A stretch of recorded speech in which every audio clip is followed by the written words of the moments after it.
What forward from LAFC? I'm sorry. Diamond. Diamond. Now that's interesting. So and back it up a little further. I mean, I wonder. So if he did not get hurt, this was recent, right? Yeah, it was. I think it was last week. Yeah. So if that didn't happen, where would we be right now? At the close of the transfer window, would he still be here or not? I was thinking he wouldn't be, but I mean, I guess if maybe that injury put everything in motion, and yeah, I think it did. I still think though. Ramirez was going to be shipped off at some point. If not, I don't think he would have made it to 2019 for sure. Yes, yeah. And that's my feeling as well. Yeah, and I think with that, I really think that the front office lucked out, because now with the fact that we didn't get a player, we just got this allocation money, and this allocation money expires, in segments along the way. Yeah, isn't it 3 or 4 transfer windows down the road? So essentially about a year and a half. Yep, they have. And so guess what? They literally have a year and a half to tell the supporters and the fans to stay quiet. They bought themselves some more time. You have no idea what's going to happen with this transaction. I guess if you're going to be an optimist, you can say, well, we've got Angelo Rodriguez, and we've got all this money that we can use for the next year and a half.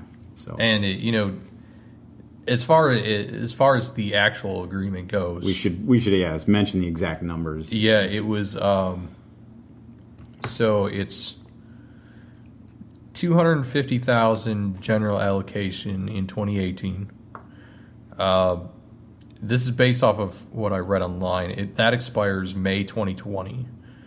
Then there's $250,000 more in 2019, which will expire in May 2021. Okay. And then the targeted allocation money, there's $100,000 this year. That expires August 2020. And then there's $200,000 in 2019, which expires in August 2021.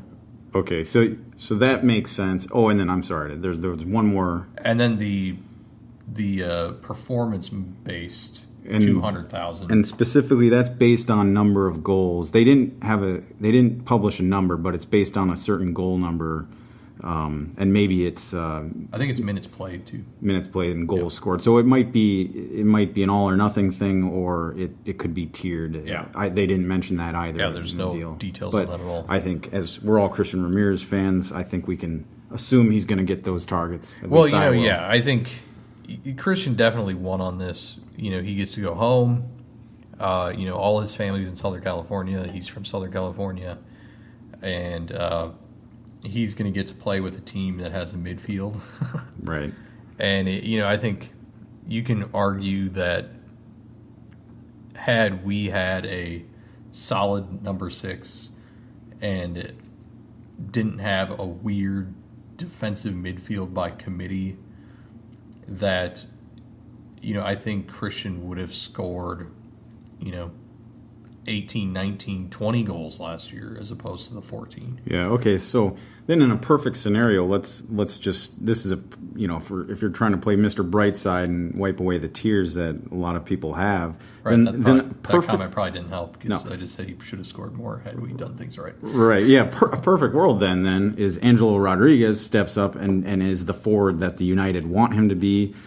He showed flashes in the game, on Saturday night against Seattle. A near miss with a header. He had another header after that. But let's stick to the point. The perfect scenario would be Rodriguez develops into the player, or he's been playing for a while, but is the player that they want him to be, and they can use this money that you just went into detail there, doesn't expire for a year and a half to 2 years, 2.5 years, depending on what money pool you're talking about. Yep. But they can use that money maybe in the next transfer window to acquire a number 6, a defensive midfielder. And if they can do that successfully, maybe that's their third DP. And if he can become, if that person, yet to be determined, TBA, if that person can be a core of the team as well, then you'd call it a success, the trade. I think so. But we don't know yet. That's the frustration. And that's what's terrible for the fans. But, fantastic for the front office. Because, they know that we can't grade them. Right. And I think it's pretty incredible because everybody wants their heads, and here they are saying, "Oh, sorry, we just made a deal that allows us to, kind of potentially sit on our asses for 2 years, and not do anything, and we can't really say a whole lot about it." See, I mean, you got to. I mean, Manny and they know what they're doing. They're smooth. They're buying themselves more time, and the timing on this deal couldn't have been more perfect. I mean, they're gone for 5 weeks on the road. Oh yeah, that's perfect right there. Yeah, I think one of the best tweets that I saw today was that they misplanned because the 5 weeks allows for the pitchforks to be sharpened. Yeah, And I was like, I don't agree, but no, that's pretty funny. That is pretty funny. Good. I don't think I've heard anything like pitchforks to be sharpened. I think the team is hoping that they'll be dropped. Right, and exactly. people will forget about it in 5 weeks. But that's good. That's a good. I mean, even I brought up the suggestion to somebody in the supporter section that maybe they should make a few thousand black and gold 21s on placards, and everybody can just hold them up. And there's at least one person that liked that idea. Yeah. But I mean, I would probably prefer just a 21. I added the black and gold just to feed their frenzy. Yeah, and I mean, don't get me wrong. As important as Ramirez was to this team, I think the supporters should do something to acknowledge it. I like maybe the 21 seconds of quiet in the 21st minute, something like that, not the 21 minutes. Or even maybe a minute in the 21st minute. And I don't know how you feel, but as far as booing anyone, to be honest, on the opposite team or the United, I'm not a fan of booing anybody. So I kind of hope we don't see a cascade of boos come out on Heath. That's just my personal opinion. I don't like booing. I'm against booing unless it's Michael Bradley or Clint Dempsey. Okay. So you will boo either of those two players? Those two, yes. Okay. Maybe. I have, actually. So it was. I would never boo a coach, though. Yeah. So, for instance, that was something that came up, I saw on Twitter, was that they want to boo the organization at the start of the game. I saw that. And I was like, nah, I don't agree with that because, again, we don't know how this is going to work out. Yes, our emotions may be getting the best of us right now. But, I think in the end, cooler heads are going to prevail. And this will probably work out. I don't have a ton of faith in Manny Lagos to find the right players. But at the same time, he's slowly learning because Quintero's a great find. Oh, yeah, absolutely. And we saw 60 minutes of Rodriguez, and he had some really good promise. Yeah. I mean, it's his first game, so. Short sample size, that's for sure. And that's another thing I saw on Twitter is just the fact that they, we got him, we traded away Christian Ramirez for a bunch of Garber bucks, and they used that term for the allocation money. And maybe that's people not quite understanding what it is. It's not just money that's going into the ownership's pocket. Right. It doesn't work that way. But maybe that's a little frustration there. But also they mention, we get a bunch of money that they haven't really they don't have a good history of using. Well, and I don't know if you saw something like that, but I saw that. My problem with that is the United in the MLS do not have a long history. They have a year and a half. Right. 2 years maybe if you want to lead up to the first transfer window before 2017 started. But they don't. You can say they have a poor history, but that's not fair because they don't have a long history. And right in the middle of that, like you said, they signed Darwin Quintero. Right. That's a great use of that allocation money. Yeah, and now, of course, I can think of a few things from this year. Like, I'm still bitter about the Sam Nicholson trade, especially with Miller being injured a few times this season already, and then ending up having to pay Colorado $50,000 for an international spot to make room for Angelo. The fact that they didn't foresee that maybe they would need that when they traded the international spot away to begin with Sam Nicholson. I think there are those there are those opportunities to see, well, maybe they're not entirely thinking things through. I agree with you. I don't think it's necessarily a history of it. Yeah. There were articles that I saw about how expansion teams tend to inappropriately favor international players over domestic players. Guess what? That's what we did. Demidov was the worst signing possibly in MLS history. Alvbaj, I don't know. I mean, he got injured. Bobby came in and took over. I don't know that we really got to see how good he was or how bad he was. But then we had Johan Venegas. He didn't work out. We had Rasmus Schuler, who didn't work out in year one.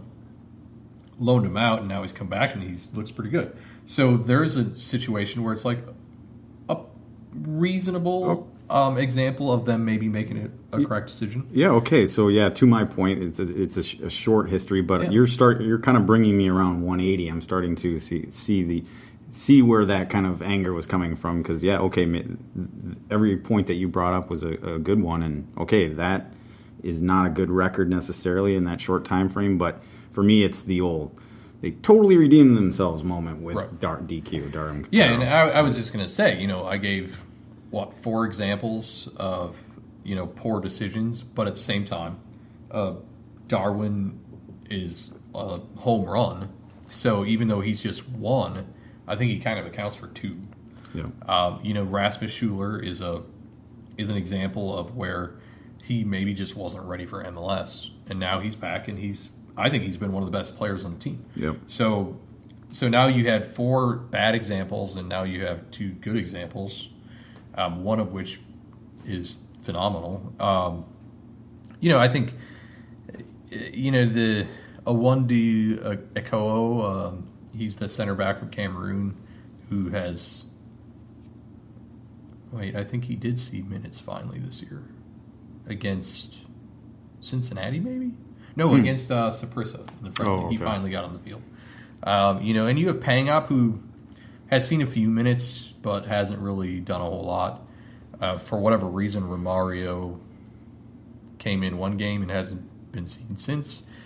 It's hard to say what that's all about. But, I think if you really look at their team building, they're probably 50-50. Yeah. I agree. I don't think there's a history to suggest that they can't.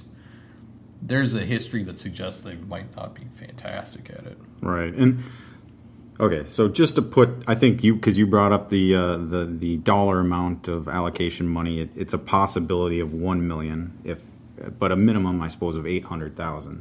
Right. But let's assume he's going to hit that $1 million mark just for his goals scored. But to put that in perspective, it is a large amount. It's a large amount. They're not getting pennies back for Ramirez. They're getting a large amount. So just to put in perspective, I just wanted to bring up the point that the record for a transfer and allocation money would be Dom Dwyer to Orlando FC, and that was kind of a similar way of doing it, and that number was $1.6 million. That was the maximum. So it's a lot. It's a lot. Yeah, and in fact, Dwyer was kind of a similar situation where KC, I was shocked that they sent him, because now they're looking for a forward. Mm-hmm. In fact, a month and a half ago, it was rumors that we were going to send Ramirez to SKC.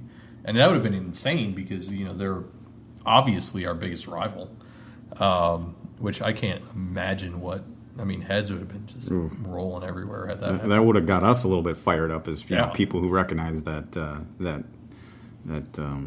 the matchup that we have with them. It's definitely a rivalry. There's no doubt about it. Yeah, so that's that Dwyer trade that was the record and blockbuster by all definitions was very similar to ours in the fact that the team that did the trade was kind of seems left field, because now looking back on it in retrospect, it's they shouldn't have done it because they are looking for that position. Let's hope we're not sitting in that position a year from now or 2 years from now. That would be the worst case scenario. We talked about the best case scenario. That would be the worst case scenario. Right. Where Angelo